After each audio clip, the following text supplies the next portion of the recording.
Good afternoon, beloved community, and welcome to the Riverside Church in the city of New York. I am the Rev Adriene Thorne, Riverside's 8th senior minister. We are grateful and honored to gather today in community and to welcome our wonderful group of speakers on stage. For so many of us, this is a difficult and painful time in our world. The Palestine Festival of Literature has been programming events internationally over this past year, bringing writers and artists to work together against the occupation and the genocide in Palestine. It is Riverside Church's heart work to push for love and justice.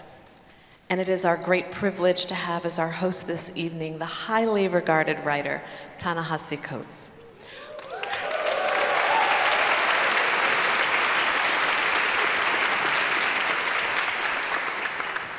Mr. Coates will be moderating 2 conversations about Palestine and America's role in the ongoing injustices against its people. Please join me in welcoming him and our other esteemed speakers to the stage.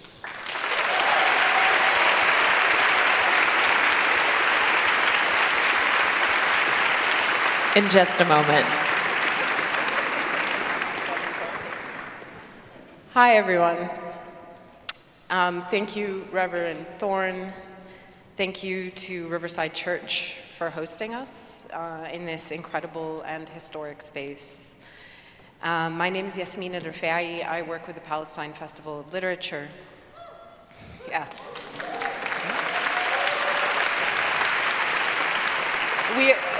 We're so honored to be in this space with you today, and I want to thank you all for coming out on the first Sunday after the election, an election in which I think we saw a disavowal of suffering of the suffering of so many people from both major parties.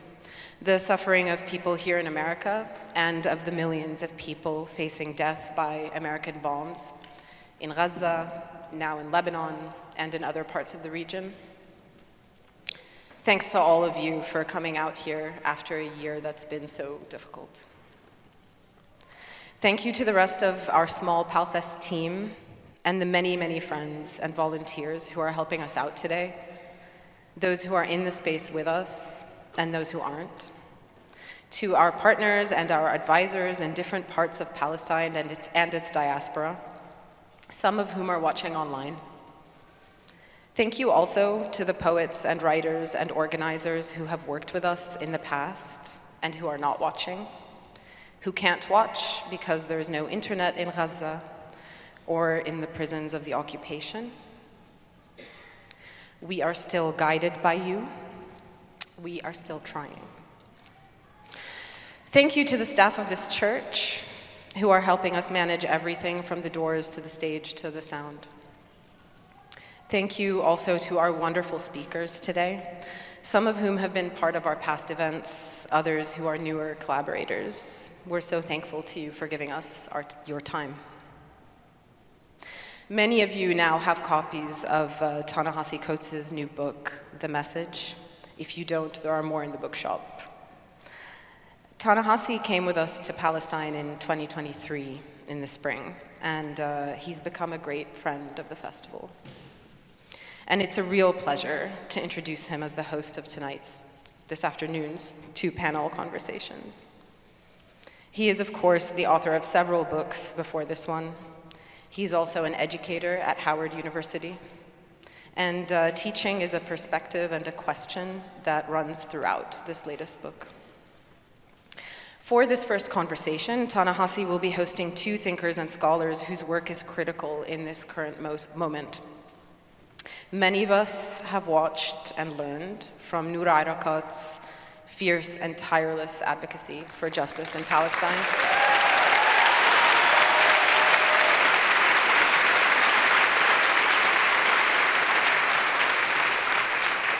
Noura really needs no further introduction, but I'm gonna go ahead anyway.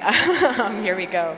She is a human rights attorney and a professor of Africana Studies at Rutgers University. She's the author of Justice for Some, Law and the Question of Palestine. Noura will be in conversation with Keeanga-Yamahtta Taylor.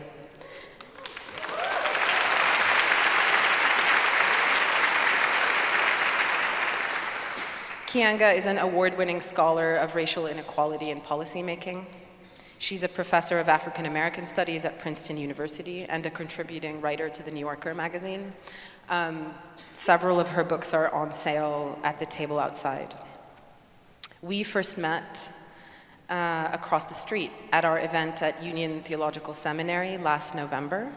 Some of UTS's staff is here in the audience, and I want to thank them again for giving us sanctuary for that event last year.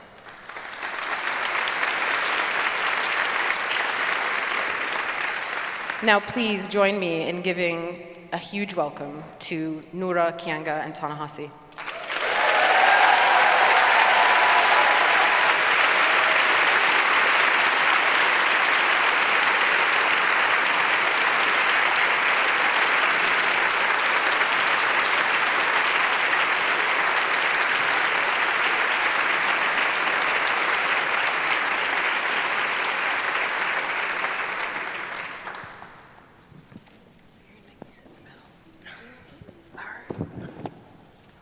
Wow, look at this.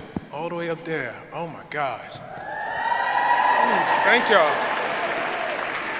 Can't say bad words in the church. Wow. I always tell my writing students that no writer should take an audience for granted, ever. And so on a day where you could be doing so much else, where you could be watching a football game or doing whatever, maybe we don't have too many football fans in here. We're doing something else. You're here, and you filled this room, and you filled it with your love, your concern, and we're just gonna try to return that to you. When I think about being here, I think about ancestors, and I think it would be wrong if we didn't proceed without acknowledging that. First of all, I was informed when I came here that this is where Edward Said's funeral was.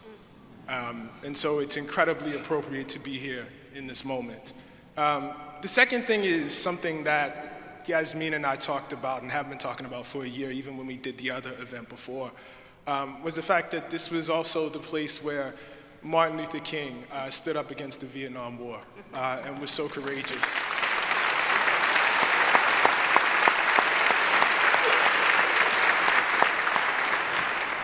And I want to acknowledge that in his time when he did that, a lot of people did not applaud. I want to acknowledge that there were many people who he thought of as his allies who left him. Yes, that's why I think it's very appropriate, right? Absolutely. Who urged him to be silent as bombs were being dropped on helpless people. And he did not do that. And so I think in that spirit, that's the spirit in which we proceed in our conversation. Yes. We're going to talk a lot about theory today. Not that theory is irrelevant, but I do think it is important for us to ground ourselves in the reality of what is going on right now. And Noura, if you would just take a moment for us and speak to the ongoing genocide, the pain, the life lost, frankly, the role that we as Americans play in that. If you would just take a moment for us just to ground us so that we are not forgetting, so that we are not, all the way up here. Thank you, Ta-Nehisi. Thank you, Keeanga, and to this audience again. Thank you for coming to find sanctuary collectively.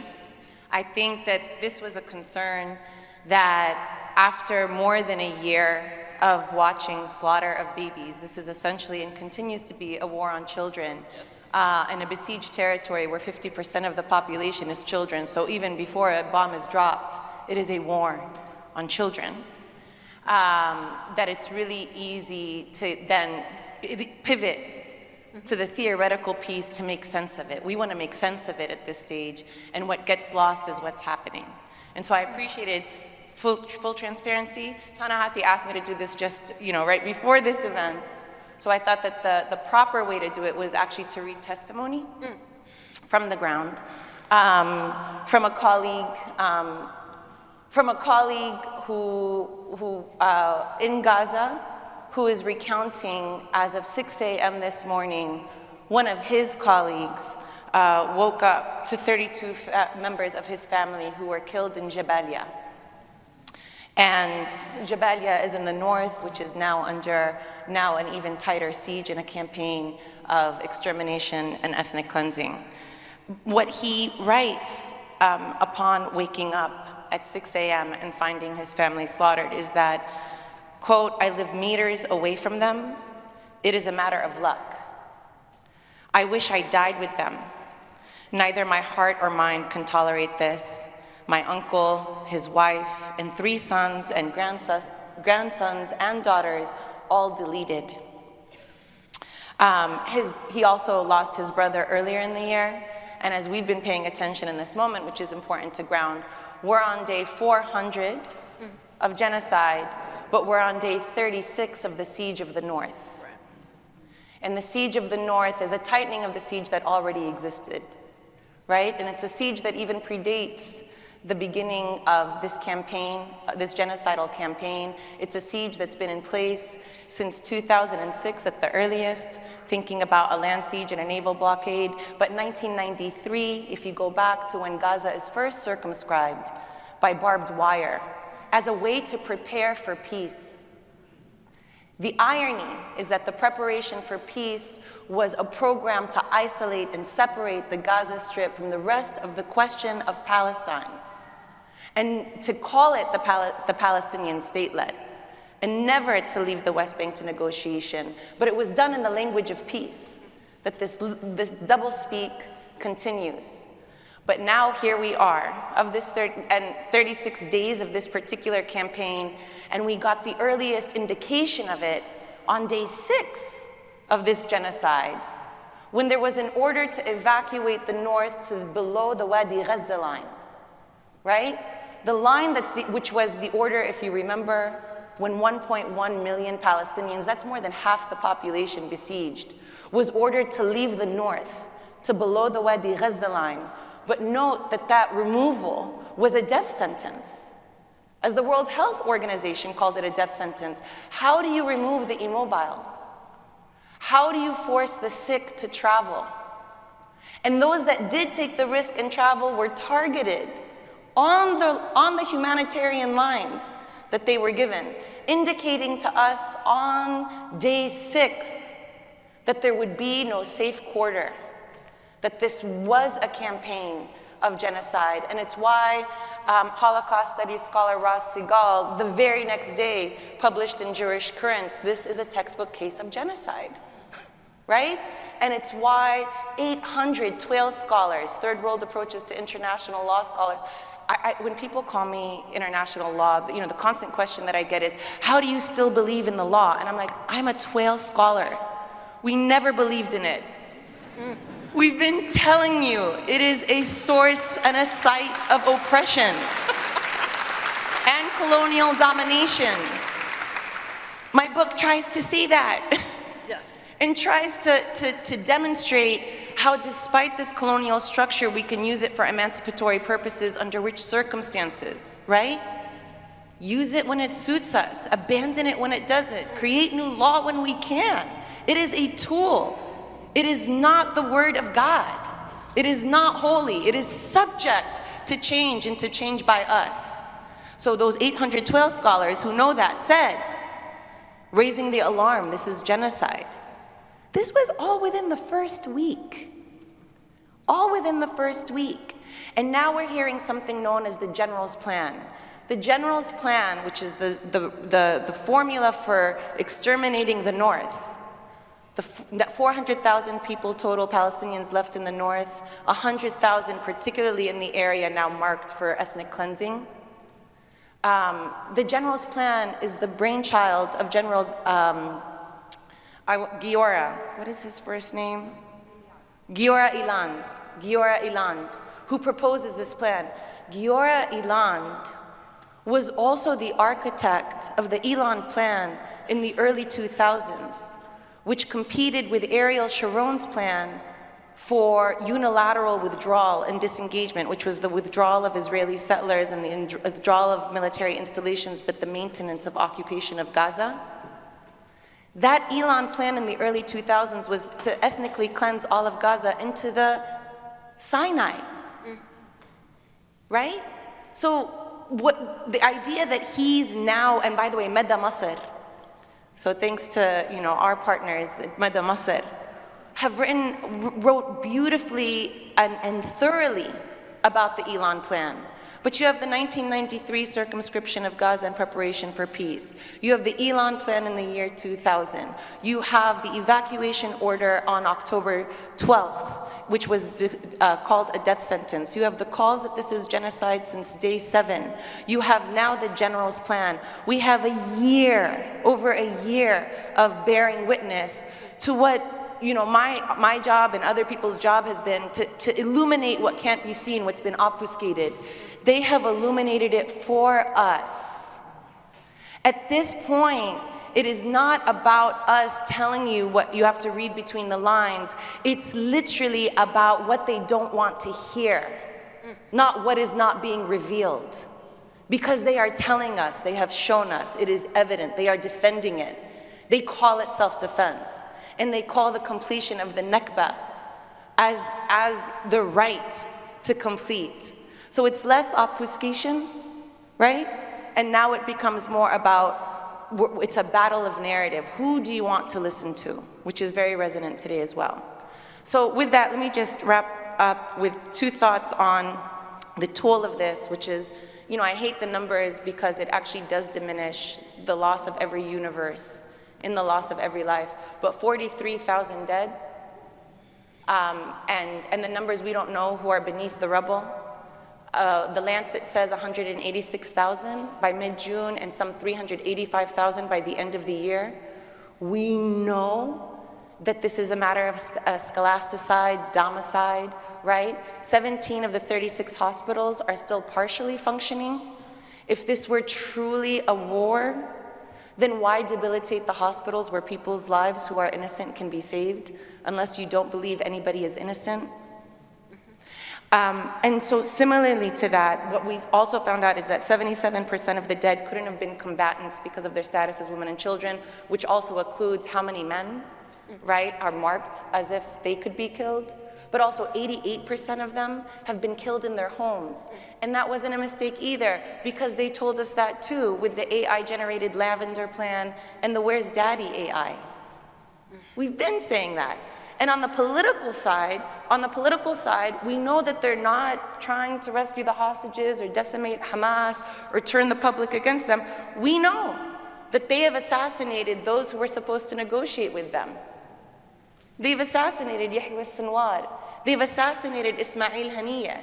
If this was about trying to negotiate, why would you assassinate those you're negotiating with, and then after their assassination, not use that as leverage in order to exact your demands? So even on the political level, we're being told that their primary end is genocidal. We also know that at this point that Netanyahu's war cabinet has forged documents to make Hamas look like it's intransigent. We know that they're forging documents.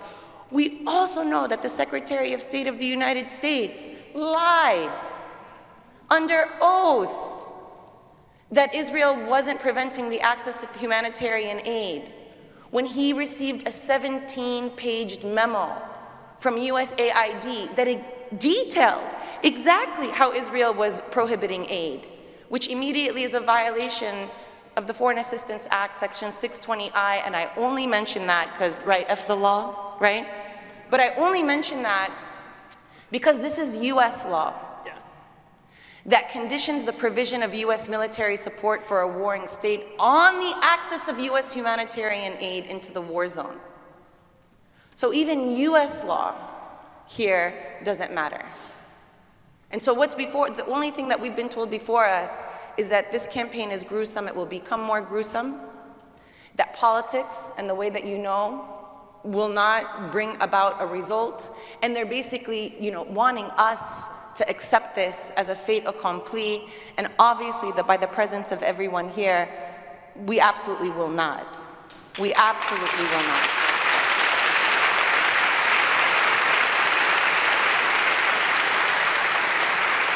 Before I hand it back to Ta-Nehisi, I just also want to read a quote that really, really struck me, which is why this is what we're about to get into, right? This isn't just about Palestine. This is about all of us. Yes. Right? This is about all of us. The fact that Palestinian children have been evaporated, beheaded, killed in NICU, their NICU system rotted in NICU beds, right? And their parents have had to collect their flesh to weigh it in rice bags in order to bury them, right? At this point, there should have been mercy. Even if you want us to believe all the propaganda that you fed us, at this point, if you know that there's the outcome, there should have been mercy. And the lack of that mercy for Palestinians not only speaks to the extent of the dehumanization, the thorough dehumanization and the racism that basically marks our existence as almost probationary. We have to earn the right to survive, right? But it's also about everybody and what's at stake for us all. And it's what Colombian President Gustavo Petro says, that the genocide in Gaza is a rehearsal for the rest of the globe. Yes.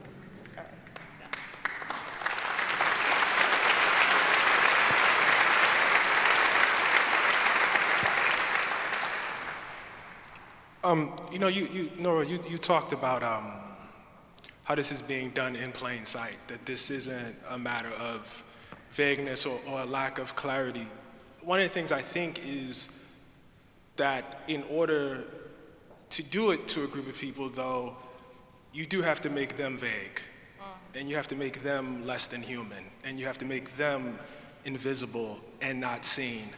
And I had a moment that I talk about all the time where I was at the DNC and the Uncommitted movement was trying to get a Palestinian speaker, and I looked up and I saw, you could see on the big screens like what was happening inside, and I saw the Central Park 5 on the screen. And I thought about how 20, 25 years ago, Democratic Party wouldn't want anything to do with the Central Park 5.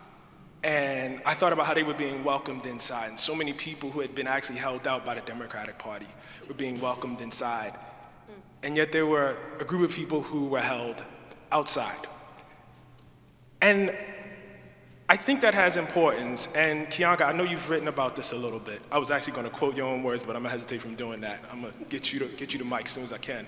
But I want you to talk about what is the symbolic meaning of a party, and I don't wanna make this too American-centric, but I'm gonna ask this question, of a party that has a black woman running, but not just that, celebrates Fannie Lou Hamer, the legacy of Fannie Lou Hamer, who was prevented from speaking, celebrates Shirley Chisholm, celebrates Jesse Jackson's run. Jesse Jackson's '88 run was the last time an Arab American actually was allowed to address the DNC. But holds out this one group. What is the meaning of that? Even as it obviously welcomes in its putative ideological opponents from the Republican Party, what does that mean? I think it means a couple of things. One thing I think it means is there's a way in which the struggle around racism and even the idea of anti-racism can be absorbed into the Democratic Party, right? Like, who is for racism? We're against racism. We're against highlighting the inequality in the United States. It doesn't necessarily commit us to doing anything, but we're against that. But Palestine is the one issue that can't be absorbed and co-opted by the Democratic Party because it's an issue in which the Democratic Party agrees. I mean, Joe Biden said on several occasions that he was a Zionist. It wouldn't be shocking if the Democratic Party at some point adopted that language in its national platform.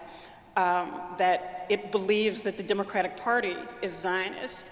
And so for, I think, geopolitical, strategic reasons, the US maintains that Israel not just this absurd discussion, does Israel have the right to exist, as if rights extend to states themselves, but that Israel has the right to do whatever it wants to do as an appendage of the United States in the Middle East. And that is a position, the humanization of Palestinians is something that can't coexist with that. And so the normalization of anti-Palestinian, in particular racism, the idea that is especially embodied in this notion of the human shield, right? A standard that we wouldn't allow for anything else, right? And if who the US designated as terrorists were in the New York City subway system, the federal government wouldn't say you can drop a 2,000-pound bomb on the subway, right? If who they said were terrorists were in the Capitol, you know, they wouldn't say you can drop a 2,000 bomb on the Capitol. But because they're Arabs, it's okay. And so I think that that's part of it. But I did want to say one thing just about, you know, this is coming a few days after the election, and one of the narratives around the intense debates, fights around this election was that we can't let Gaza distract us from stopping Trump from winning the White House, that Gaza is a single, what was it, a single issue. We can't be single issue voters, and Gaza is that single issue. And I just wanted to say something about, you know, I don't think this election came down to, did the US support Gaza, did Kamala Harris support Gaza, and that is why Kamala Harris lost. But I do think that understanding the way that Gaza has habituated people here and elsewhere to mass death, in the same way that allowing 1 million people to die of COVID was part of that habituation of mass death.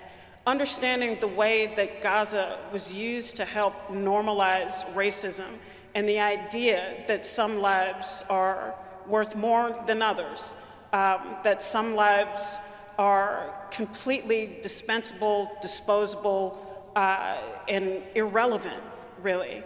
I think about the way that Gaza helped to habituate the public to political repression, that it's not enough just to question what people are protesting about, but to really mobilize the power of the state to smash political dissent, to smash protests, for university administrations to spend the summer to change the rules around protest. And yes, this is directly, mostly right now, at the issue of Palestinian solidarity, but it's also a Trojan horse to attack other modes and means of protest on campuses.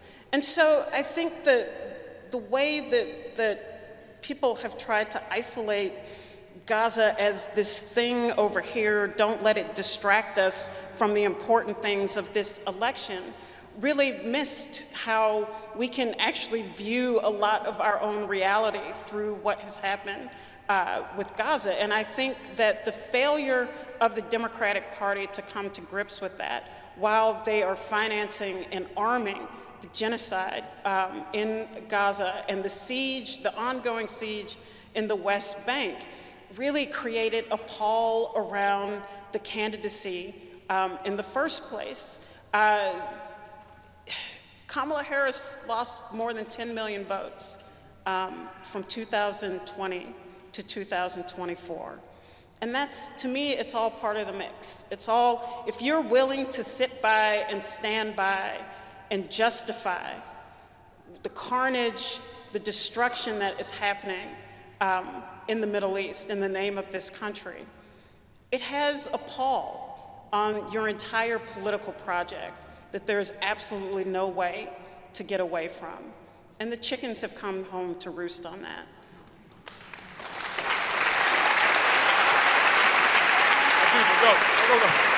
Go. I had my time to talk. I've been talking too much. No. Can we say Ta-Nehisi has not been talking too much? Give it up for Ta-Nehisi. The thing is, just really quickly, the reason why I wanted to do this is because I've spent the past month talking, and a book, there's a name on a book, and so obviously the person writes the book, but behind that book are innumerable other thinkers who have informed that book, and maybe even read that book, and told you where that book was wrong. And so I think it's really, really important to open that up a little bit. So that's what I mean by I've been talking too much, but go ahead, thank you. Thank you. I want to add, this is so refreshing. It's just like, wow, finally. Because for those of us, especially for Palestinians who have been watching this discussion, you're almost like, you just don't know even where to start. It's appalling to hear the conversation. And then the source of comfort actually comes from zooming out and thinking, oh, it's not just Palestine. Really, it's Americans who have a myth about America and what it is and what it does and where it's been, right? So I appreciate the taking issue with the Democratic Party, but I want to take issue politely, I suppose, here with folks who I would have called my allies, who are fighting with me, who I will continue to fight with, but who have created this false demarcation between the over here and the over there, right? And I'm like, no, you cannot do that when the US is a settler colony and an imperial power. Palestine is part of a US geography, because this is a US genocide. The same way that we know that Puerto Rico, right, as a colony that's been unincorporated and yet dominated without the right to self-determination, is part of a US geography. The same way that Hawaii, which is an independent sovereign that was illegally annexed, is part of a US geography. Why is it that we can't now extend ourselves to understand Palestine as part of that geography? And it's because this myth about ourselves where we don't see ourselves as an empire. And I think that that's also what's missing here. Had we understood ourselves as an empire, we would also understand that we are enriched, some of us are enriched by this slaughter. We would have understood that we have been, as empire, citizens in it, or residents in it at least, as beneficiaries of empire. We benefit from imperial privilege. We're vaccinated first, right? There's jobs here. Why is the economy robust? What has been decimated and dispossessed in order to account for our wealth? And then how is it that we have historical examples of the US and the Philippines and how that radically changed US law enforcement and reorganized it? Or the US in Vietnam and how that ushered a militarization of police and counterinsurgency tactics from that theater of US war into our domestic politics. Or the US war on terror, which is also part of our geography, that expanded presidential powers, increased surveillance, limited our civil rights, right? With our acquiescence. And now in Palestine, literally, you have snipers on rooftops. You have universities not only not defending academic freedom, but punishing you for producing knowledge, right? You have these witch hunts in Congress that are led by brazen anti-Semites, talking about protecting Jewish students against a hypothetical genocide because of students who are protesting an actual genocide, right? This failure, obviously I'm getting worked up because even before, like the way that people kept saying, We hear you.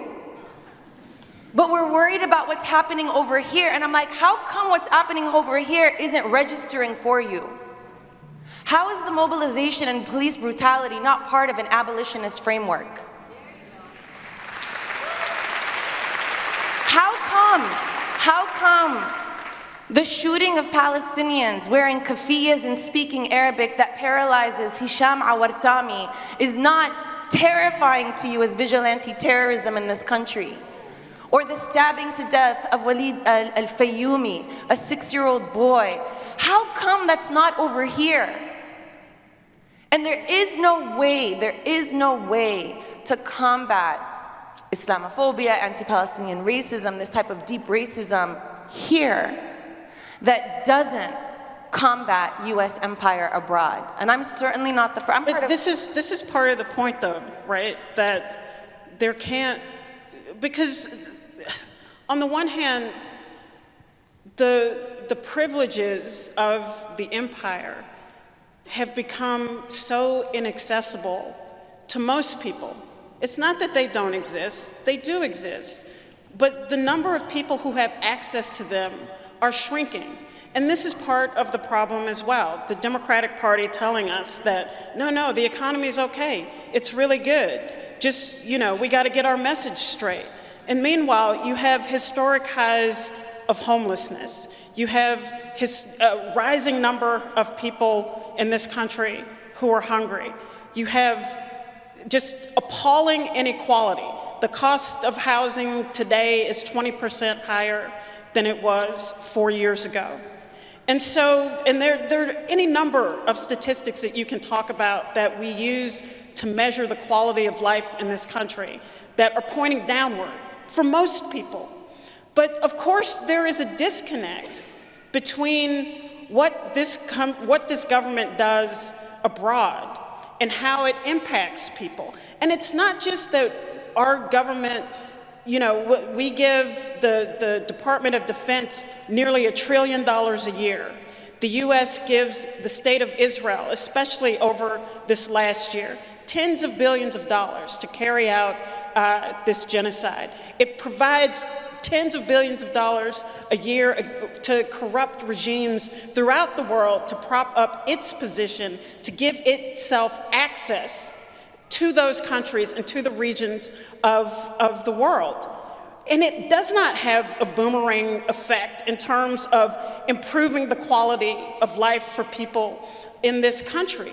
But the problem is a political one where we can see that what is happening abroad actually helps to create the conditions of misery that exist in this country. And that is the point we have been trying to make, that if you are a party to the immiseration and the evisceration of life in Palestine, people in this country cannot be free, because this is part of creating a new baseline for human suffering. And so we have to reject it, not just because of the budget. And often we get caught up in this language that, trillions there, well, we could be building schools here. Sure, but it's on a much more fundamental human level. I was having this discussion with somebody about Lyndon Johnson and how great he was for civil rights and how he was a friend of black people because he led the charge for the Voting Rights Act and the Civil Rights Act. You cannot be a friend of black people in this country while you are carpet bombing the Vietnamese over there. It cannot work. And it took a mass movement to make that point. And we have to do that again. You cannot be for the destruction of Palestinian, Lebanese, Arab life and think that we can have the good life here. But we have to build a movement to make that apparent. And so this is also about what kind of movement can we build here? And it has to be a movement bigger than those of us who agree. It has to be a big movement bigger than the people sitting in this room. And so how do we convince and reach out to audiences who don't agree with us? How do we approach people? How do we create a movement that is open to debate, to discussion, to dissension, but we agree that you can't wipe out a people and think that we will be the beneficiaries of that. So this is also about what kind of movement we want to build. What kind of movement can we build that can make those connections in the way that the anti-Vietnam War movement built in the 1960s and 1970s? Noura,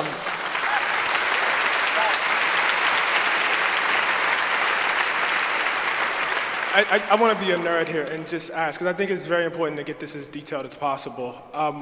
When we say that this is an American genocide or America is making this possible, in as much specificity as possible, what does that mean? Oh my God. You want a bibliography? But I know you're great on this, you know what I mean? I know you did the report and everything, and so like what do we specifically mean by that? Maybe I'll tell you why I say it. I'll tell you why I say it. There is the material support for Israel to become an apartheid state and to have the stability that it has as an apartheid state and to normalize that well before this moment, right? That's what the Abraham Accords were. It was of normalizing, not, oh, you told us it was apartheid, all you legacy human rights organizations. We're gonna make everybody in the region okay with it, right? So this is just kind of the bedrock, and that's not even getting into, speaking of Lyndon B. Johnson, actually. The US begins this special relationship with Israel. You know, it was supported Israel in 1948 and recognized it in 49, but in 67, after the 1967 war, Lyndon B. Johnson ushers this policy that, you know, continues to explain where we're at right now, right? It's a two-part policy. On the one hand, upon seeing that Israel can be a key Cold War asset in the Middle East, because the US is up to here in Vietnam, right? And recognizing that its previous policy of maintaining no peace, no war, so supporting the Arab monarchies and then also supporting Israel, Lyndon B. Johnson in this moment switches and says, no, no, no, invest in Israel. And that's when they commit to, the United States commits to ensuring Israel's qualitative military edge, which means it will provide it with the weapons to be able to defeat any single army in the Middle East or all of them put together, which is why Israel has nuclear capacity that is secret, right? That's not regulated. At the same time, the other part of the policy was ushering land for peace arrangement, that to get around, right? To get around international law and what people had demanded, the right of return, the right to Palestinian self-determination, the recognition of Palestinians who at this point aren't even recognized as a people, right? To get around that, they usher the Land for Peace framework under UN Security Council 242 that basically says that in return, in exchange for returning Arab lands, at that point the Golan Heights, the Sinai Peninsula, the West Bank, and Gaza, there has to be a normalization of Israel in the region. You have to recognize the settler colony as a political fact, period, right? Now, what that arrangement does in the long run is basically frame international law and collective global will as the enemy that undermines the path to peace. Because the pathway to peace then is exchange the land for normalization. Except what Henry Kissinger, I'm sorry, this is like a lecture, but you asked me. I'm gonna get to the present, but Henry Kissinger at the time disaggregates the negotiations and drops Palestinians out altogether, which is when the PLO takes over. The militia wings of the PLO take over the PLO, and we're like, we out. It's armed liberation, it's armed warfare until liberation, and align themselves with anti-colonial movements across the world. Fast forward to the present, the US remains stuck on this track. And what we see in the past year, $27.7 billion, just this past year, which adds to $3.8 billion a year over a 10-year period that Obama ushered, from increasing it from 3 to 3.8 billion. And what we have is a continuation of this. You see the US incapacitating all international mechanisms at the ICC, at the ICJ, at the Security Council, because it's framing that as undermining the pathway to peace, right? And you see the US providing the military weapons and the technology. Israelis have told us the reason that we can be so reckless is because the flow of US weapons. And I think what Ta-Nehisi you might be referring to is a report that I submitted along with Josh Paul and others to the White House, was basically demonstrating how US weapons have been used in violation of US law, in violation of the Arms Export Control Act. Can I just to add on to that, am I remembering this correctly? Do you guys say in the report that every plane that drops a bomb on Gaza is basically an American plane? I might have said that to you. I'm not sure if but it's true. Oh, but it is true. It's very true. All the fighter jets, the F-6, those are all American. Every single one. So even if we don't know, because what happens in the law, yes, but you have to do this forensic investigation to find out if this particular bomb was provided by the US and in this particular victim and where it was. You don't. Because all the planes are American planes. And so what we do is we disembowel the argument to make it plainly clear that especially in the cases, human shields has become a racial trope. Yes. Right? Human shields is actually an invention of the anti-colonial movement, which basically recognized guerrilla fighters as soldiers with the right to fight, and anticipated war in densely populated urban areas where there isn't an ability to distinguish between civilian and combatant. This is not new. This is precisely anti-colonial, and why the colonial dimension, like The Atlantic wants to write this huff-puff piece about colonialism and settler colonialism.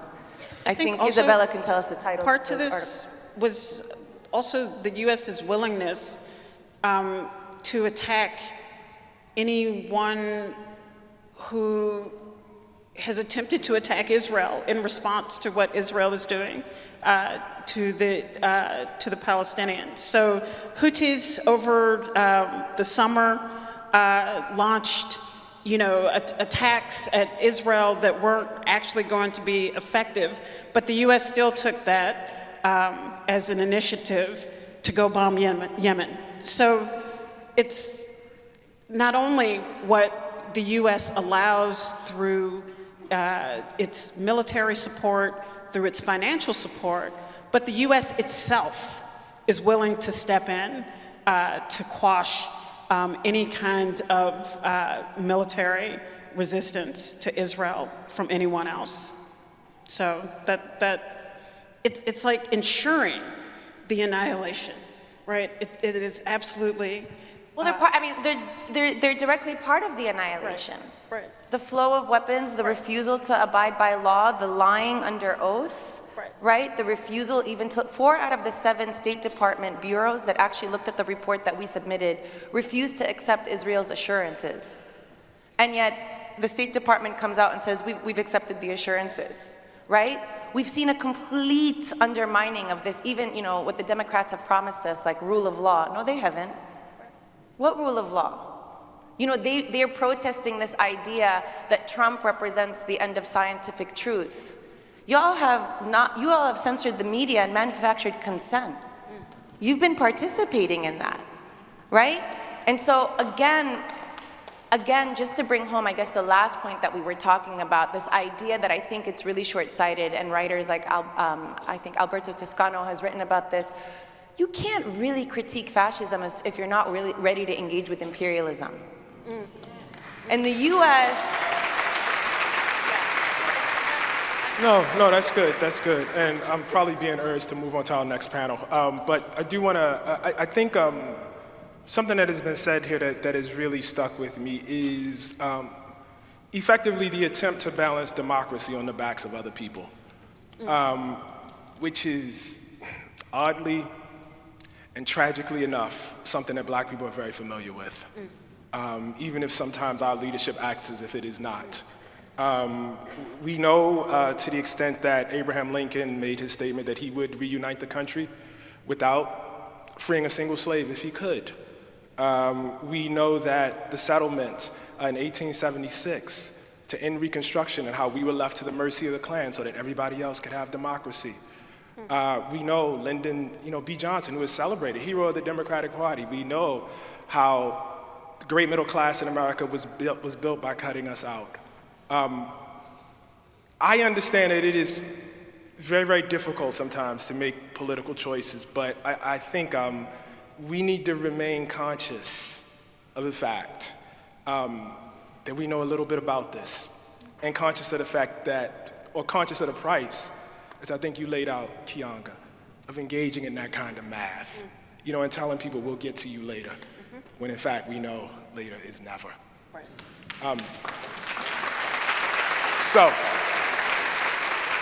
Thank you guys. We're gonna go to our next panel. We're gonna take a seat, and then we're gonna bring our next folks up. Give a hand to Keeanga and Noura. Thank you guys. Thank you guys.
Thank you, Keeanga, Noura, Ta-Nehisi.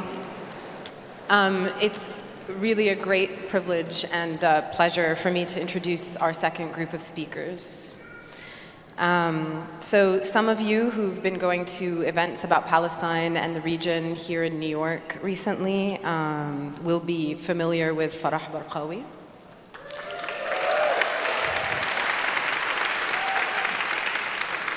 Farah is a writer and a performer and an organizer from Gaza by way of Syria and Egypt. We know each other from Cairo, actually, and we were talking yesterday about the 9 cities you've lived in and the 9 lives. She also has a long history of feminist organizing in the Arab world. Over this last year, Farah has been publishing testimonies from her mother, Zainab al-Ghunaymi, a feminist lawyer. Yeah, you can clap for Zainab.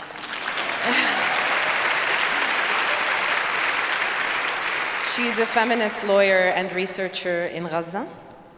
Farah has been sharing Zainab's testimonies and some of the communications between them over the last year. Zainab is in Gaza City, in the north, where she's continuing her community work under the bombardment and siege of the Israeli genocide. Joining Farah and Ta-Nehisi is Rabea Eghbariah, a human rights lawyer and legal scholar from Palestine. Rabia's current work argues that the Nakba is an ongoing process rather than a singular historical event. And he offers it as a legal framework for the crimes committed against Palestinians, crimes which can't be contained only within classifications of apartheid or settler colonialism. A lot of you will have heard about the censorship of his article at the Harvard Law Review a few months ago. Thankfully, the work is now up at The Nation. You can read it there. Before coming to the US for his doctoral work at Harvard, Rabea worked with the Adala Legal Center in Palestine, where he brought significant cases on Palestinian rights and discrimination before Israeli courts.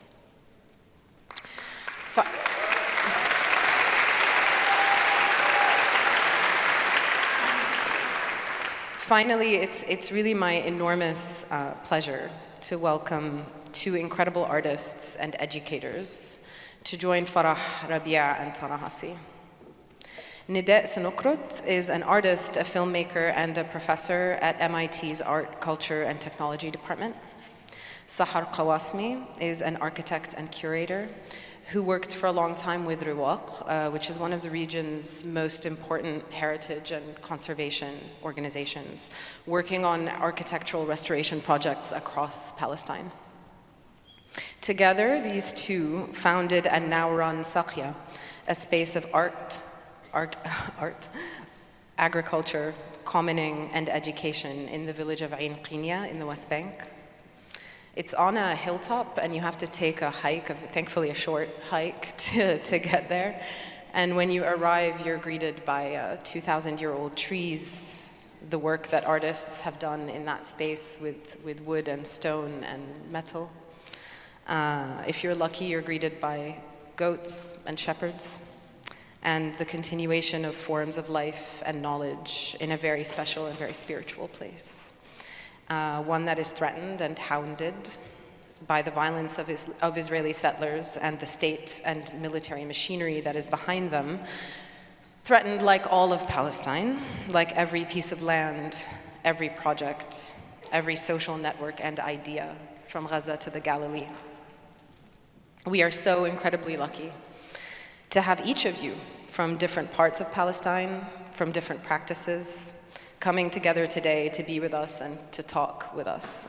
So please, everyone, welcome Farah, Rabea, Nida, and Sahar, and Ta-Nehisi back to the stage.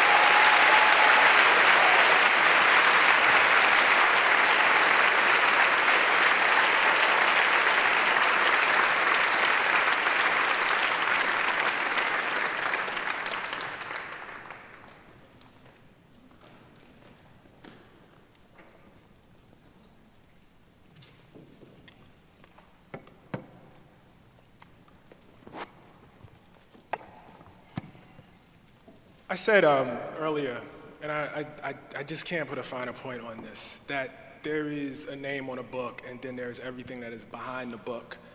And I want to say that again. I want to add something that I've said publicly. And that is that when a book comes out, if you're lucky, there's a lot of press coverage. And sometimes that press coverage is not nice. But you're actually lucky even then. You're lucky that anybody cares about it and that anybody talks about it. But what has been kind of painful for me is not the public conversation of it, but the fact that I have not been able to share with the world, the private world of that book, the interactions that I've had, always with my own community as a Black community, but with the community that I gained access to as a result of PalFest. That community is here on this panel. And so you'll get a little bit of it. You won't get all of it, unfortunately. But what I will tell you is these conversations have been filled with knowledge, enlightenment, and deep, deep, deep love. And I really wanted to do this way, or we really wanted to do this way, just to give you a nugget of that. I want to be very, very specific about this too. I'm gonna try not to get too emotional about you too. But if not for Saqya, there would be no book. Not in the way it looks right now. If not for Adala, there would be no book. Because I had to go and figure out the science, you know what I mean, to understand what I was looking at, and you guys had already done the scholarship. And without a tradition of writing and poetry, there would be no book, because I wouldn't be able to see the people clearly. And so as much as I can, this is my attempt, above all, to give thanks. Okay, now on to the formal action.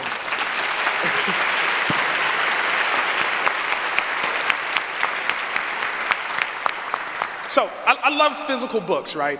And I saw Rabea yesterday evening. We had a very, very small gathering And he handed me a physical copy of the article in book form. And this is like, I don't even know if you knew this, but this was like the most precious thing you could give to me.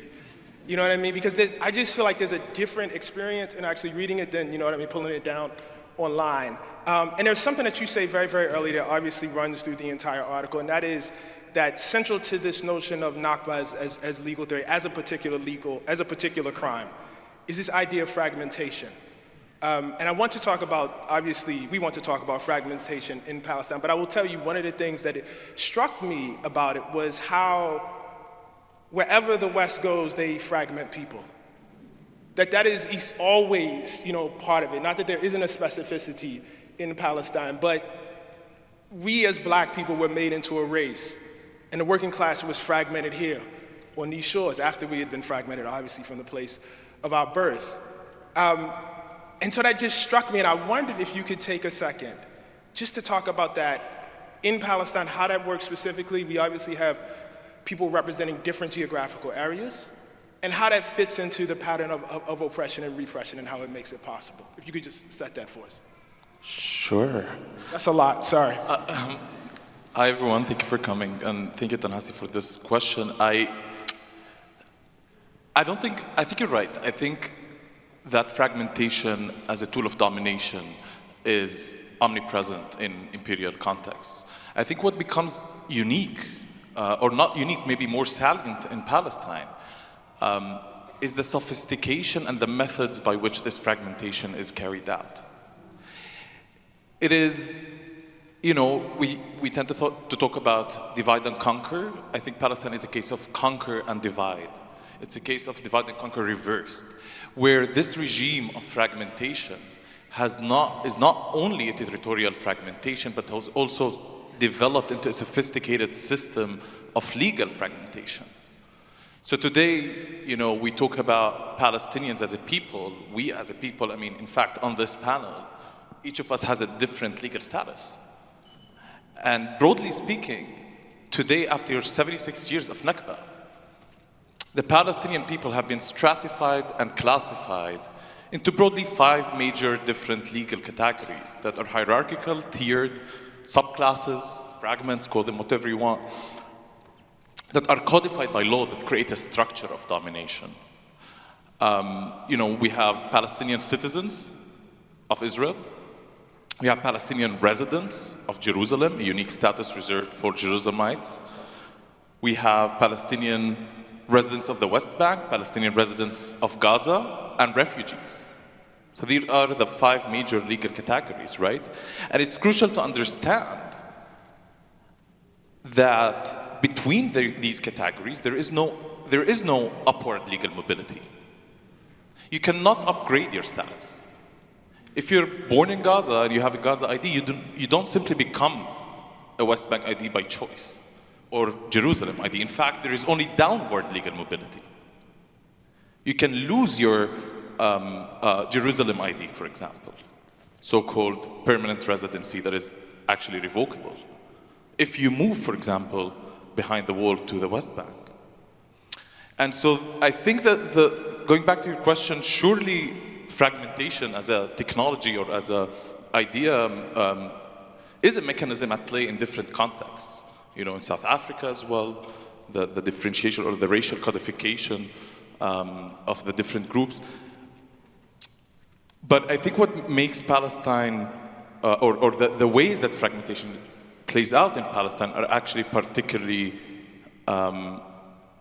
sophisticated in their legal construction. And just to follow up, just so I'm clear, among all of those categories of Palestinians, none of them are equal with Jewish citizens of Israel.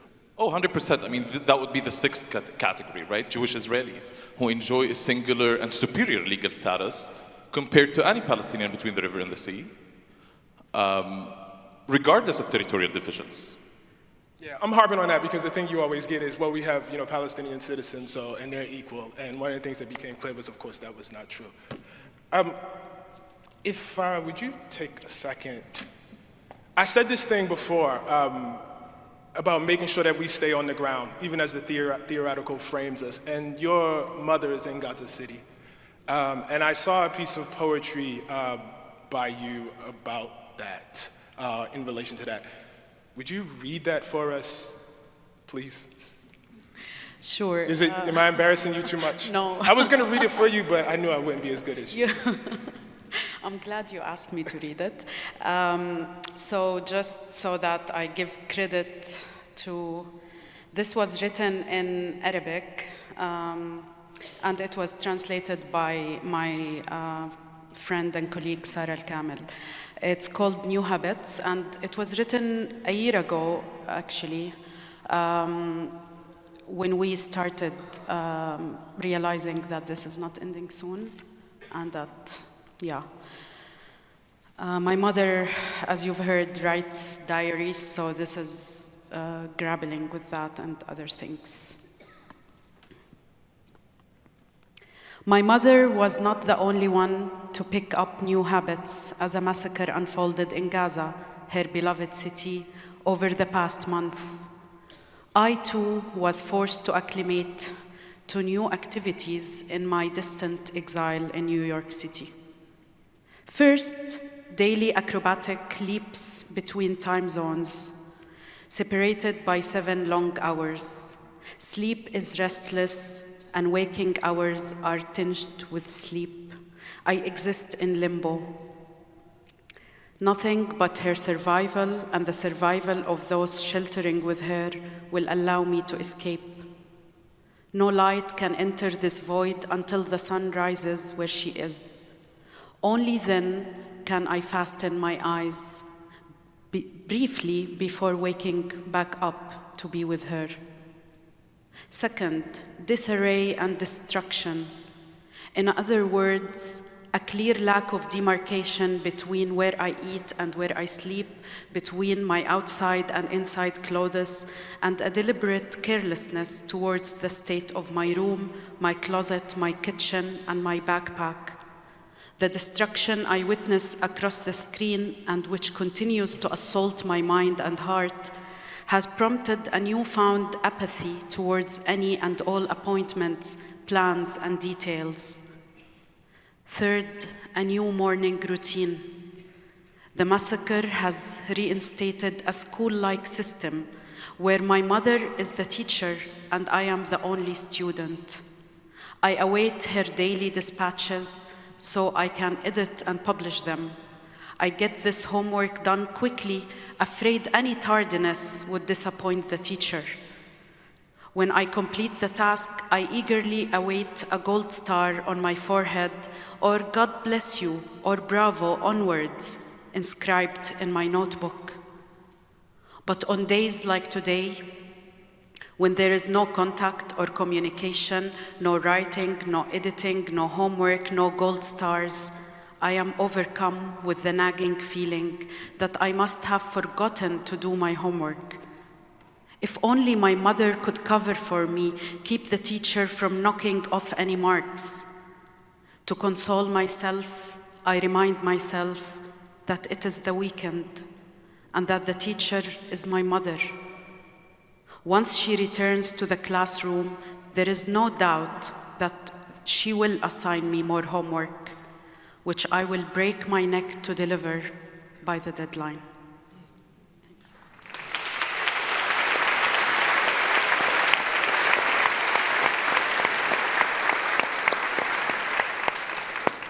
You made a point to me when we were talking earlier, and I actually think it relates to our earlier panel. I mean, one of the things we were trying to get to was the mechanism by which you look away from people being destroyed en masse. And you pointed to something in an earlier conversation, and part of that was what we see as Gaza, as though there is nothing there. Would you just talk a little bit about that, between what is and what we see, or what we think we see? Yeah,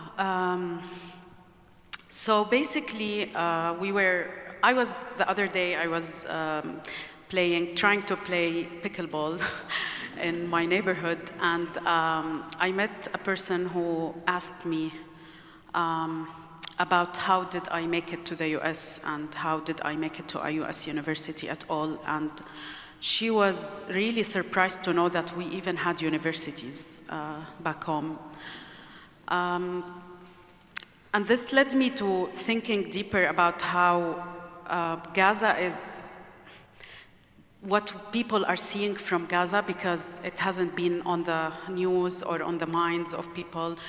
Entire Palestine, actually, and maybe the region altogether, is that we are backward, and we need, of course, the help of the US to build our nations, but also that after the genocide, Gaza became a wasteland. Nothing exists anymore. People are either dead or wanting to leave. Many people, in fact, ask me, why did your mother stay? Like, why is she staying on the ground? Why? Of course she would leave, like they would assume. Like, of course, once they open the borders, everyone in Gaza will leave. And this is also another, like one of the excuses used by some oppressive regimes around our borders to not allow Palestinians move freely, is that they don't want them to leave their land.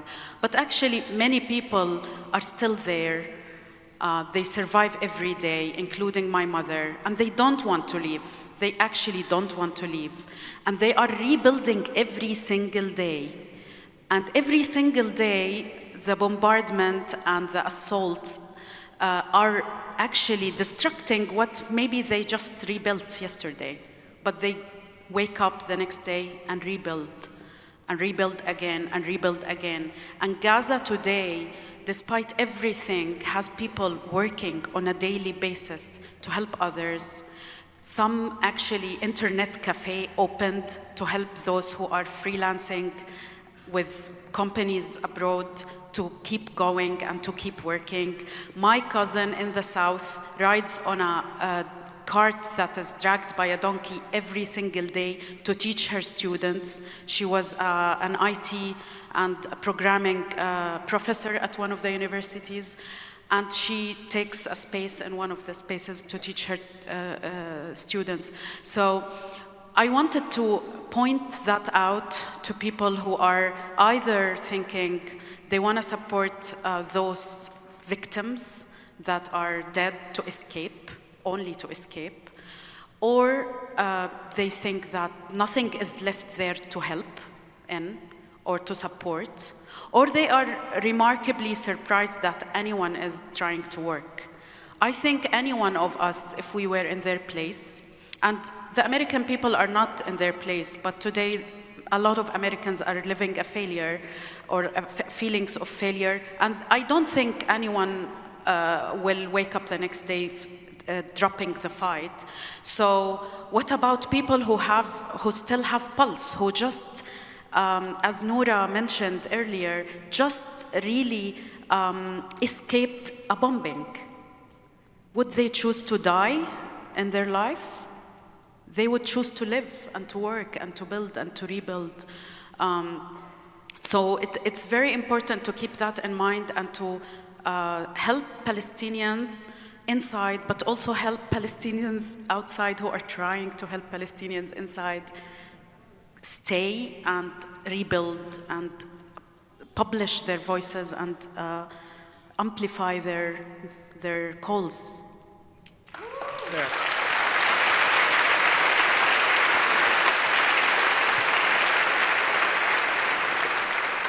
Farah, I think that's so important because, you know, when I was there for the short period I was there, you would obviously see some of the most intense repression, oppression that you would see, and it was not historical, it was like present. And then somebody would welcome you into their house and they would serve you the most delicious lunch you ever had, or you would go somewhere, you had the greatest dinner you'd ever had, or the best coffee you'd ever, I mean, I had that like over and over again. And I would say it to other people and I felt like I was like trivializing like what I saw, like, you know what I mean? Like, oh, I saw this AI machine gun and then I had, I'm sorry, I can't pronounce it right, but the upside rice and chicken. Thank you. And it was incredible. And I felt like I was doing something wrong. But you know, what I eventually realized was actually that is the statement on how people's humanity remains. That in fact, they are not just what they were, what is done to them. You know, and I think Can I say something, actually? A very funny detail. I wish my mother is watching now because she would be happy. simple thing like maqloube or ruz al-idra, which is a very famous Gazan dish. Gaza has been always poorer than the rest of Palestine, especially because of the siege as well. So their famous dish is is less rich with greens and more rice, more garlic, which I don't eat, but fine, side note. So what they have been doing, because there is no food, there is essentially no food, but they don't want to eat tasteless food. So my mother was telling me that they received an onion as a gift 3 days ago from a far relative to cook ruz idra with. So the ruz idra has no other ingredients but the rice and that soup of the onion, which usually you would have meat and chickpeas and other stuff. But they don't want to eat tasteless food. Whenever they can find a thing to add, a spice. Another example is they were doing falafel. Everyone here knows falafel, I guess. It became Americanized. So if you taste a good falafel, it has to have greens in it, in the dough.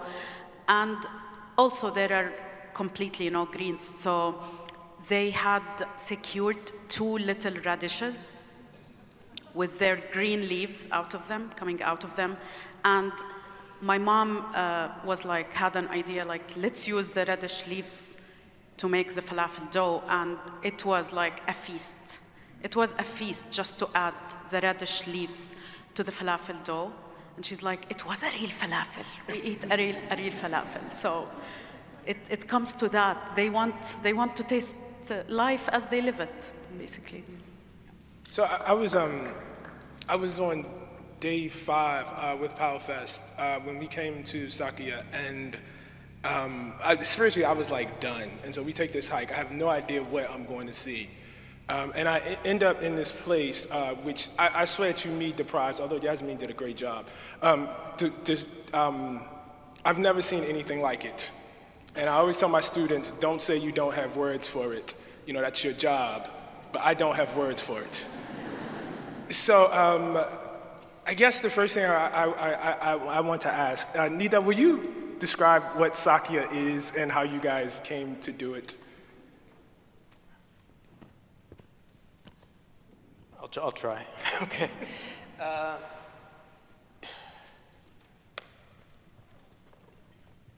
It's a tough one because it's more than a place. It's an idea, and it's a practice of hosting. And maybe I'll start by telling you about the name Sakia. So Sahar came up with the name. And Sakia is an Arabic word with a 3-letter root. And if you look it up in the dictionary, there's many equivalents and words that share this root, including the stem of a mushroom, to conduct a sharecropping contract, to flow, to nourish, to pour wine in the cups at the poetry reading, so on and so forth, to irrigate. And so I think in 2012, after having a very difficult time with kind of pursuing radical education in Palestine, in the vein and tradition of anti-colonial educators like Freire and Khalil Sakakini and Musa Alami, we decided that we need to maybe create our own program that is really grounded and rooting education in nature, in our traditions, and healing the rift that we've been witnessing between culture and agriculture. And we thought, okay, we're going to bring the museum and the farm together in order to do this, and we're going to use artistic methodologies in order to address this kind of alienation and neoliberal condition that has gripped our relationship to our own nature and mythologies, because we have to remember that, occupation is not just the loss of land, right? And not the loss of area, but it's the loss of those stories and mythologies that are so intimately tied to the practice of caring for that land.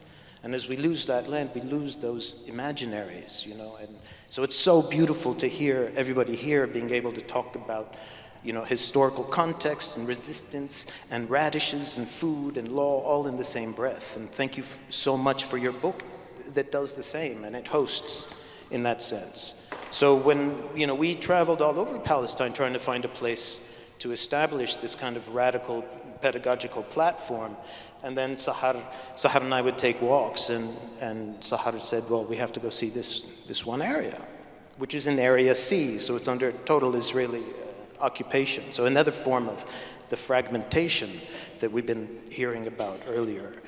And it took many years but at one point the family came back to us and said, we would like you to take care of this place. These two oldest trees in Palestine, a holy shrine for Abu al-Ainain, Father of the Eyes, the holy spring of al-Ainain, Mother of the Eyes, and all of the stories associated with these amazing natural and spiritual jinn, like these. We know about them because in 1912, 1915, Dr. Tawfiq Kanaan would trade his medical practice for Palestinian peasants in exchange for their amulets, which often carried pre-Islamic spells and notations and stories about the spirit world of that site. So we actually know the characteristics of the spirit of our al-Ainain and Abu al-Ainain, the two holiest trees in the West Bank. And that's what's at stake, and that's what we wanted to celebrate. So how do we create an educational program that brings that kind of knowledge production on par with working with stone and agricultural practices that embrace a kind of polyculture approach, working with students, working with universities around the world as well, being able to host PalFest. I mean, we never really thought it would progress to that point, but we're very happy and honored that that's happened. So how do we want to say some more about? Yeah, I got a question for you. A very specific one. So when I went, Nida was not there, but Sahar, you were there, and I was very struck by the place. I had this moment. First of all, the food was incredible, once again, and I had this moment, where I was just sitting in this one room, and I think like the weight of the week was coming onto me, and that you could have such peace in this space that, as you pointed out, Nida, is in Area C. And so, if I'm getting this right, this is the area where, to the extent that there is autonomy, there is the least for Palestinians. And when we talked afterwards, one of the questions I asked you, Sahar, was how you find peace, given that at any moment, Israeli militias come through, they desecrate stuff. You guys showed me footage at one point. How do you remake, build, and find peace in the midst of that?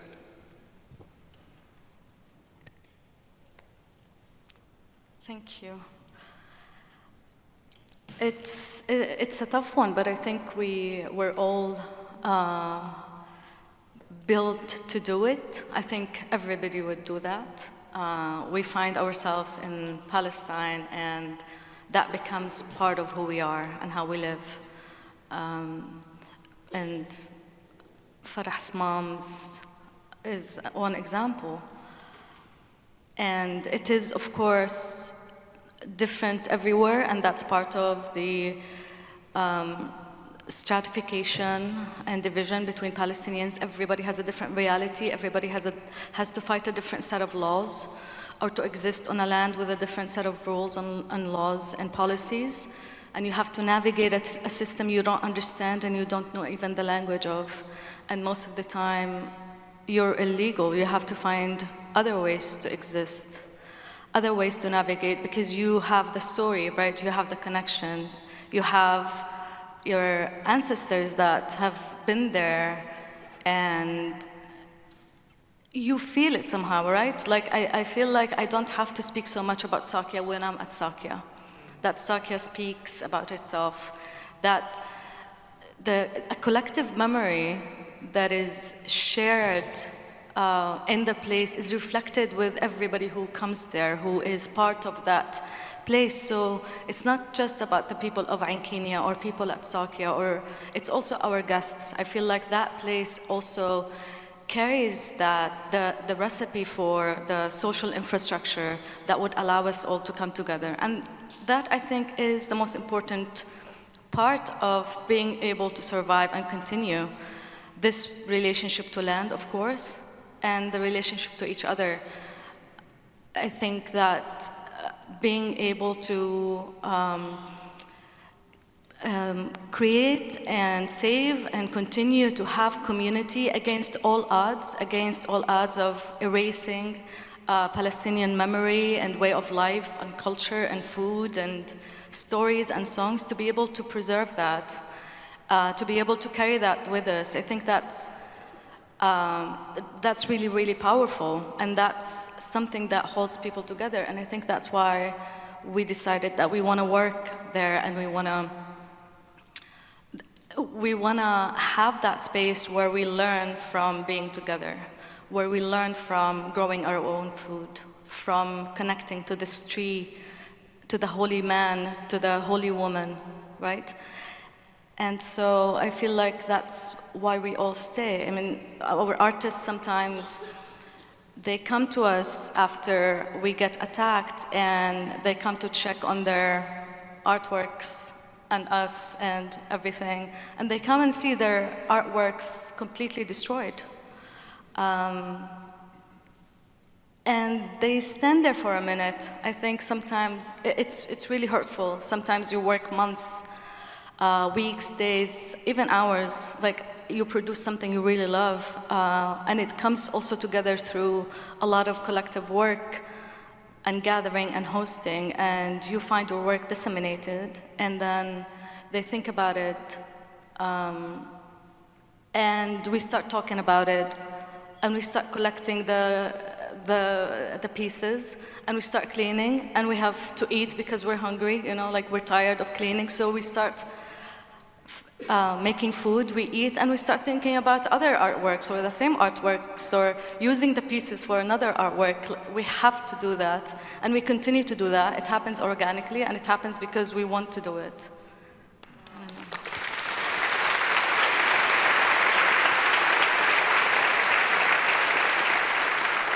Rabea, I want to ask you a question about your work. You know, in addition to the civil rights work that Adela does, you guys, like, if I needed to know, like, what specifically the nation-state law was, or, like, it was the place I went, it was this resource. The question I have for you is, when you are working with, or even within, a system that is designed to oppress and erase you, they views you, as Noura once said to me, as redundant. How do you work within that, according to its laws, without your work being corrupted by it, or without becoming an agent of it inadvertently? Well, I'm here right now, so maybe that's part of that. In the sense that it is hard. I'm saying this because it's hard. It's not easy, it's not trivial to be, and you have to carry this question with you every day you go to work. Working under, you know, an Israeli system brings with it its own challenges, of course, that we should not be taking for granted.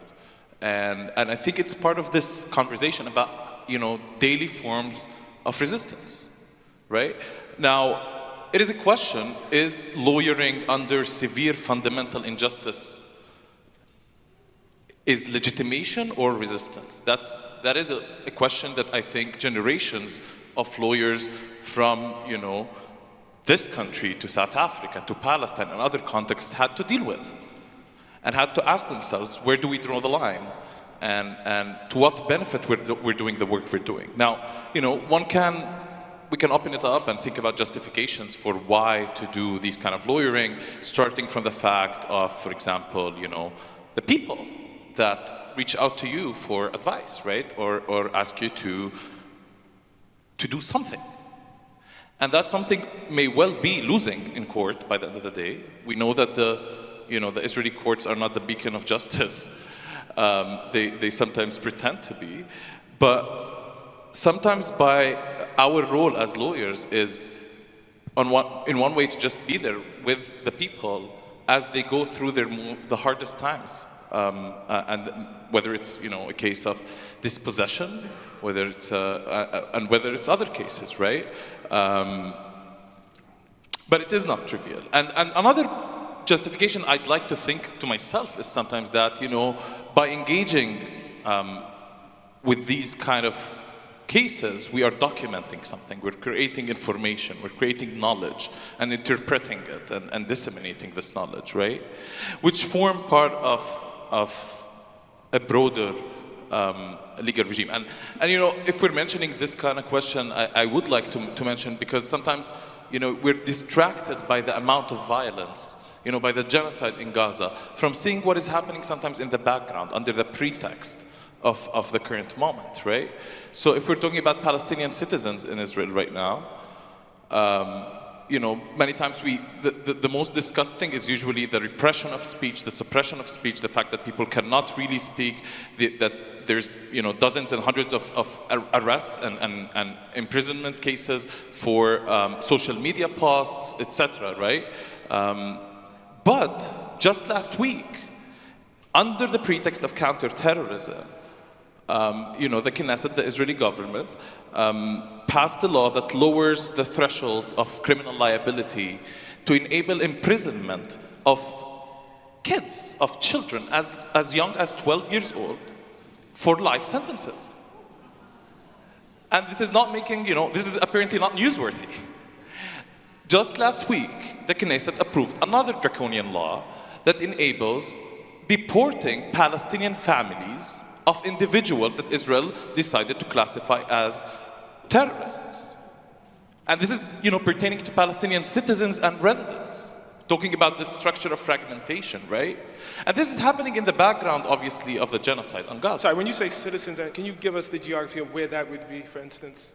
Sure, so as I mentioned, we have 5 different classes or subclasses, right? So citizens is supposedly the most privileged subclass. People like myself who are 48ers, we call ourselves 48 Palestinians because we remained in the territory that historically in 48 was conquered, right? And became, it's basically the armistice territories of 49 that are today considered the unofficial borders of the state of Israel. It is important to acknowledge that these are unofficial borders to some extent, right?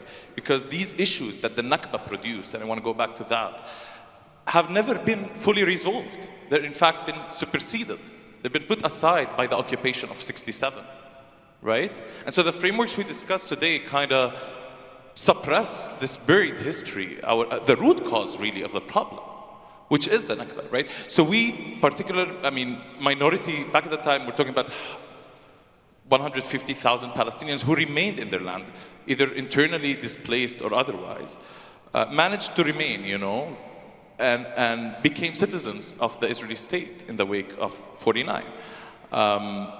So this is the citizen class, right? Or subclass of Palestinians. Today we're talking about almost 2 million people who have Israeli citizenship, who are Palestinian, and we comprise about 20% of people who have Israeli citizenship, right? The 80% being Jewish Israelis. Again, second subclass is Jerusalemites, about roughly 500,000 or 300,000 to 500,000 people who have Jerusalem ID, which grants them even lesser rights or legal privileges in this architecture of fragmentation, right? And for example, people with residency, again, their residency can be revoked quite easily. Thousands of cases of residents have suffered revocation of residency and they end up stateless. I mean, they are already stateless, but they end up without access to Jerusalem. And then we have, West Bank ID and Gaza ID and refugees as well. And so this again goes back to this initial structure of the fragmentation, the legal fragmentation. But I do want to highlight in this context, in the spirit of daily forms of resistance, that Palestinians have resisted this fragmentation. Despite the material realities, despite the legal fragmentation, Palestinians have maintained successfully a shared collective sense. Despite the violence, despite the fact that I've never been to Gaza because I can't go to Gaza. And me and Farah would have rather meet in New York than be able to meet back home. And still, we have maintained a shared sense of collectiveness, of identity, that is not to be undermined, And this is the work that we're putting together from different spheres into our daily practices.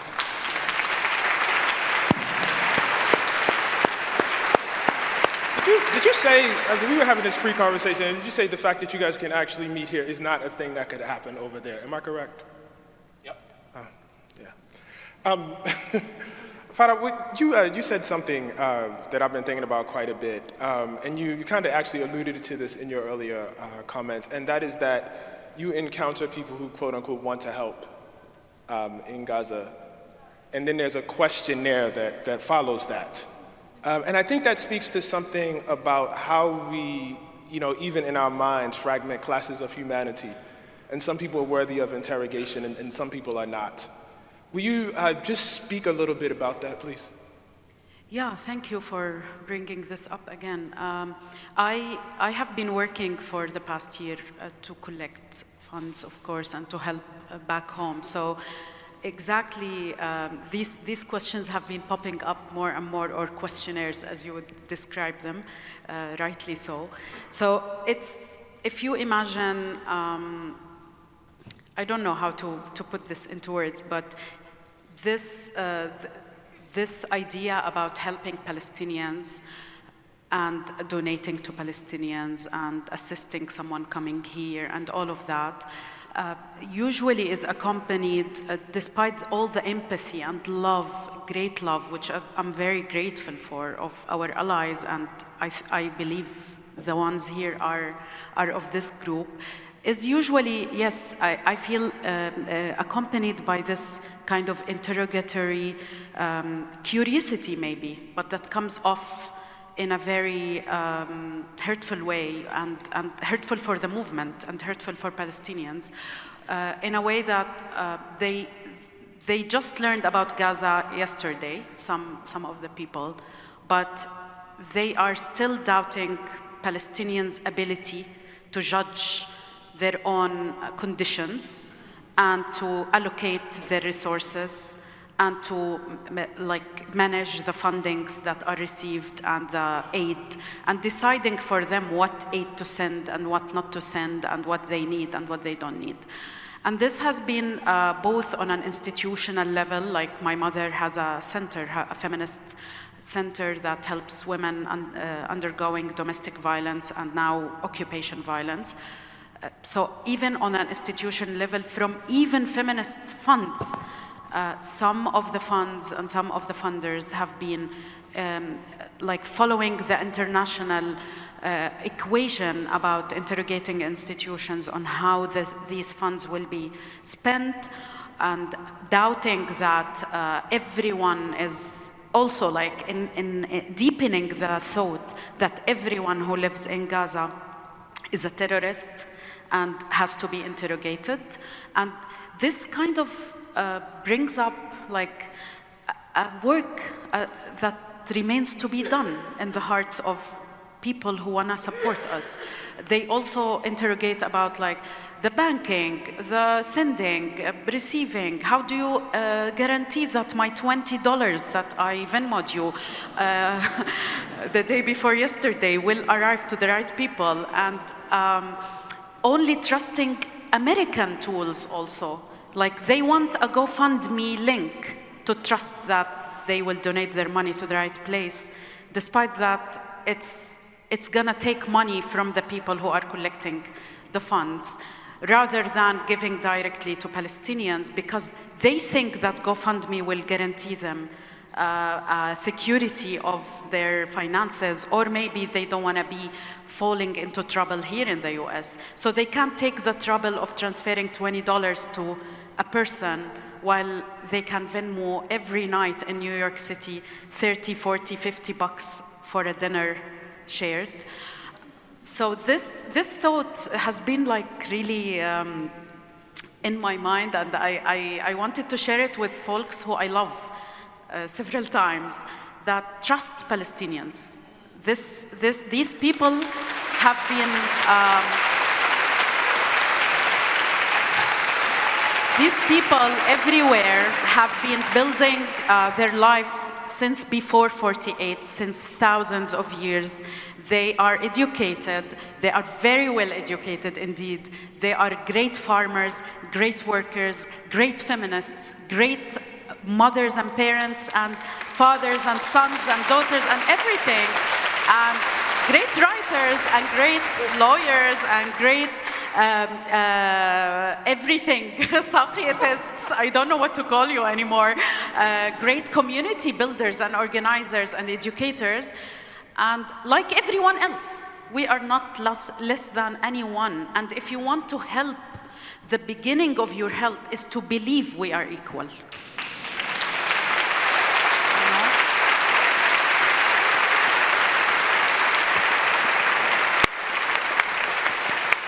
Thank you for that. Thank you for that. I appreciate that. And I mostly appreciate it because, not to relate everything back to our experience, but I'm very familiar with the idea that because people may not have the material trappings or, what you describe as legitimacy, they are not to be trusted. Meanwhile, you trust people who are buttoned up and suited down and are ripping you off. So that's very common here. Yeah. Something that I don't want to lose sight of here, Anita, if you could speak to, that I think comes up and is central to what Sakia does, is there is the oppression and repression of humans, there's the destruction of bodies, of human bodies. But one of the things that is obviously very striking when you're in Palestine is, and I really have no other way to say this, but the violence that is inflicted upon the land itself. We've talked about that a little bit, and I wish for this audience, if you would just speak on that just a little bit, because I think it's a part of you guys' mission and how you guys work the land. Yeah, it's very true. We have so many different facets of this fragmentation and of what it means to genocide. And we've heard about scholasticide and domicide and the destruction of homes and shelter. And there's also different forms of ecocide that have been part and parcel, part of the way the Zionist regime has laid claim to Palestine, and the same way that the Ta-Nehisi people and ancestors of Turtle Island were dispossessed. This idea that you are less than if you do not exploit natural resources. So there's been an equation through the Enlightenment period of progress as being equated with your ability to exploit and make profit over people, over nature. So this kind of extractivist metric for value. And those who don't rape the land shouldn't have any rights to the land. And this is how ecocide, becomes an invisible crime. Although there are lawyers today and movements that are trying to bring this within the fold of law, to give rights to nature, to rivers, to boulders, to that which gives us all life. So it's a deeply profound situation, and we're confronted with it all the time at Sakia. We worry deeply about these natural resources that I described earlier. I think there's 56 artesian springs, each with their spirit animal, each with the spirit woman that guards them. 30 of them are under complete Israeli control. 20 of them are being taken. And one of the reasons we have settlers and the army on our side on a regular basis is because we have this spring, that irrigates the whole valley and the village of Ankinia. And they want this spring. They control all the sources of water. Yes. Water has always been casus belli in the region. So, who controls water in Israel is the army, in fact. Mekarot, that controls the water, is part of the Israeli army. And they send their people to come and measure it every year as well. And we do our own practice of taking care of it, but they're very much at odds. It also goes back to this idea of classification and fragmentation, ecocide. And to name is to claim. If you can name it, you can claim it. If you can claim it, you can exploit it. If you can exploit it, you've controlled it. And so part of what we do at Sakya is to come back with the indigenous names of the plants and the weeds, or the quote-unquote weeds, right? The British identified 33 weeds in Palestine that they were outlawed because they were not conducive to monoculture farming for the British Empire at that time. And then pesticides were introduced to treat those plants. And so we have another aspect of ecocide is that there's an equation between pesticides and epistemicides, the loss of nature and the loss of knowledge at the same time. So there's all of these intricate aspects of what it means to resist and what it means to remember and what it means to repeat and repeat and repeat. I remember Edward Said said that it's our punishment to always have to repeat the story and to re-educate and re-educate and re-educate. But it's also so much a part of what keeps us moving, to repeat the repairs at Sakya, to repeat the discourse and to repeat the seeking of comrades and friends and coming together like this. It's really something that keeps us moving. So thank you for that.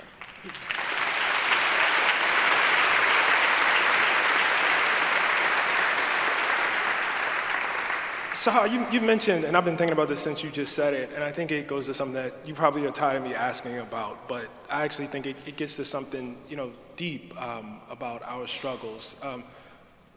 Sometimes artists will do work there, they'll leave, come back, and it's been destroyed by malicious settlers or whoever, and they have to, if this is the appropriate phrase, make peace with it. You guys have to clean up, you have to fix. And there is this cycle of violence, of oppression, of repression. And I think Mira is obviously the largest situation.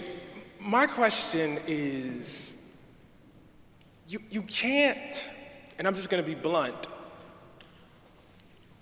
you can't assure yourself in your minds of any sort of long-term survival for Sakya. How do you hold it knowing that? And how do you hold in your mind the idea that if this goes, as you once told me before, that we will rebuild again? Because I feel like this is the core question, because we cannot establish control in the way that our oppressors so often can, even control over our very lives, or that is what is most precious to us. How does one live with that? How does one struggle with that? Tough questions, Ta-Nehisi. Thank you.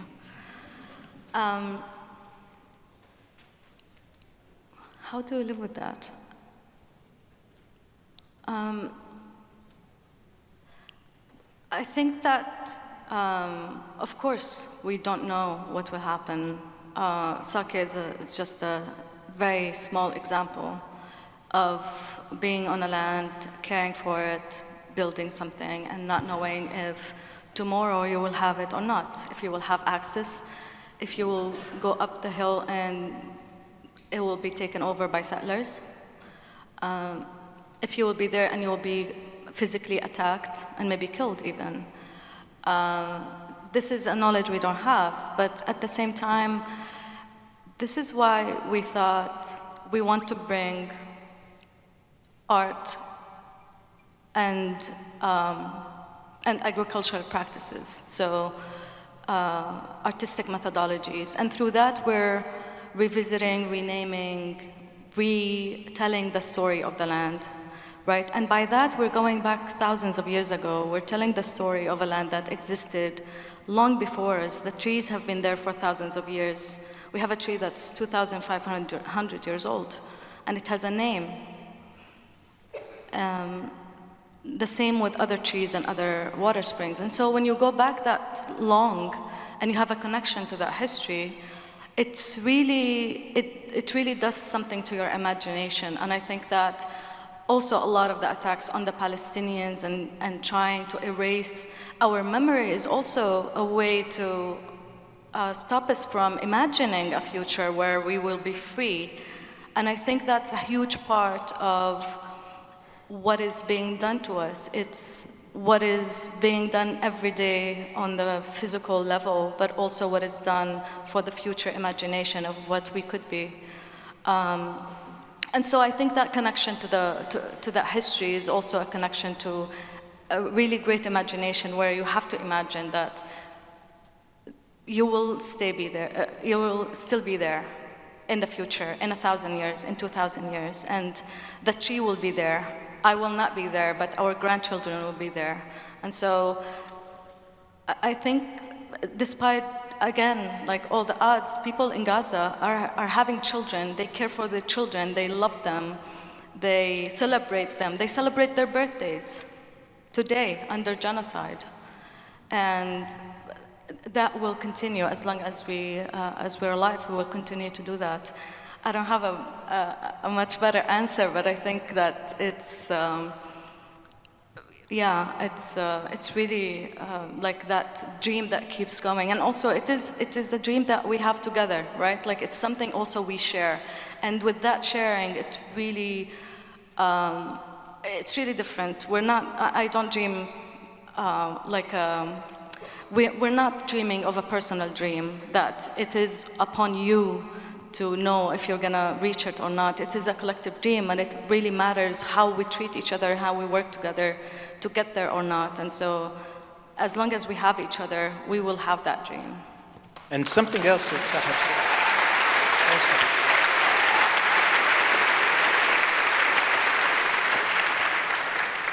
Sahar says she doesn't know if it's a good answer, but it's a great answer. Without these kind of answers, I can't keep going. But one of the things that we often say to one another is we also take strength in a saying attributed to the Prophet Muhammad, peace be upon him, who said that even at the end of time, on the day of judgment, the best thing you can do is plant a tree. If you have a sapling in your hand, put it in the earth.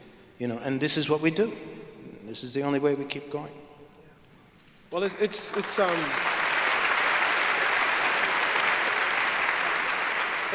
and Sahar, I know I've told you this before, but the thing, when I interviewed you, one of the things you said was, and I'm sorry I'm mangling this quote, but basically, what they keep destroying, we will keep rebuilding. And that was like one of these Zen moments. It just kind of stuck with me and stuck in my head. I want to thank you guys. Yasmin, I believe you're going to say a few more words. Thank you guys so much for this. This has been impressive. Thank you.